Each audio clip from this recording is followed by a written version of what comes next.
तुलसीदास जी का बाल्यकाल और उनके द्वारा गृहस्थ का परित्याग। पहला कहानी। प्रयाग के पास चित्रकूट जिले में राजापुर नामक एक ग्राम है। वहाँ आत्माराम दुबे नाम के एक प्रतिष्ठित सरयू पारीन ब्राह्मण रहते थे। उनकी धर्मपत्नी का नाम हुलसी था।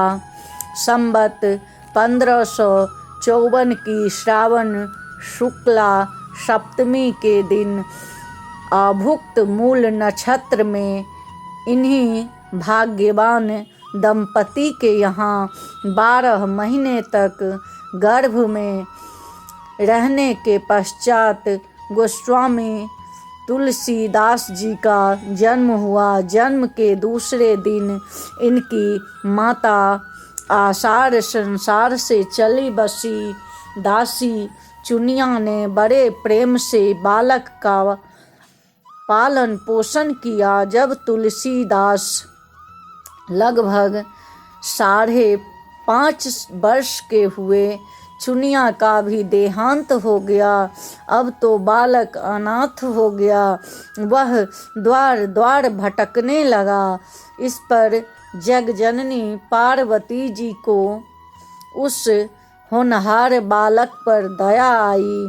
वे ब्राह्मणी का भेष धारण कर प्रतिदिन उसके पास जाती और उसे अपने हाथों से भोजन करा आती थी। इधर भगवान शंकर जी की प्रेरणा से राम शैल पर रहने वाले श्री अनंतानंद जी के प्रिय शिष्य श्री नर हरियानंद जी ने इस बालक को ढूंढ निकाला और उसका नाम राम बोला रखा। उसे वे अयोध्या ले गए और वहाँ संवत 1561 माघ शुक्ला पंचमी शुक्रवार को उसका यज्ञोपवीत संस्कार कराया। बिना सिखाए ही बालक राम बोला ने गायत्री मंत्र का उच्चारण किया। इसके बाद श्री नरहरि स्वामी ने वैष्णवों के 5 संस्कार करके राम बोला को राम मंत्र की दीक्षा दी और अयोध्या में ही रहकर उन्हें विद्या अध्ययन कराने लगे।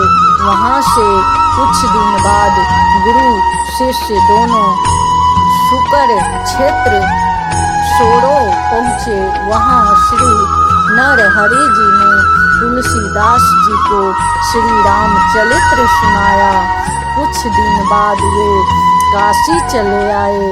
काशी में शेष सनातन जी के पास रहकर तुलसीदास जी ने 15 वर्ष तक वेद वेदांग का अध्ययन किया। तत्पश्चात अपने विद्या गुरु से आज्ञा लेकर वे अपनी जन्मभूमि को लौट आए। वहाँ आकर उन्होंने विधि पूर्वक अपने पिता आदि का श्राद्ध किया और वह वहीं रहकर लोगों को भगवान राम की कथा सुनाने लगे।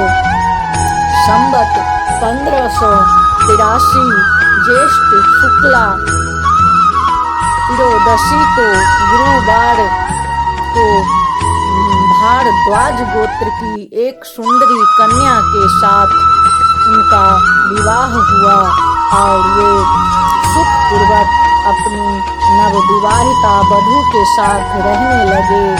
एक बार उनकी स्त्री अपने भाई के साथ मायका चली गई। पीछे पीछे तुलसीदास भी वहां जा पहुँचे।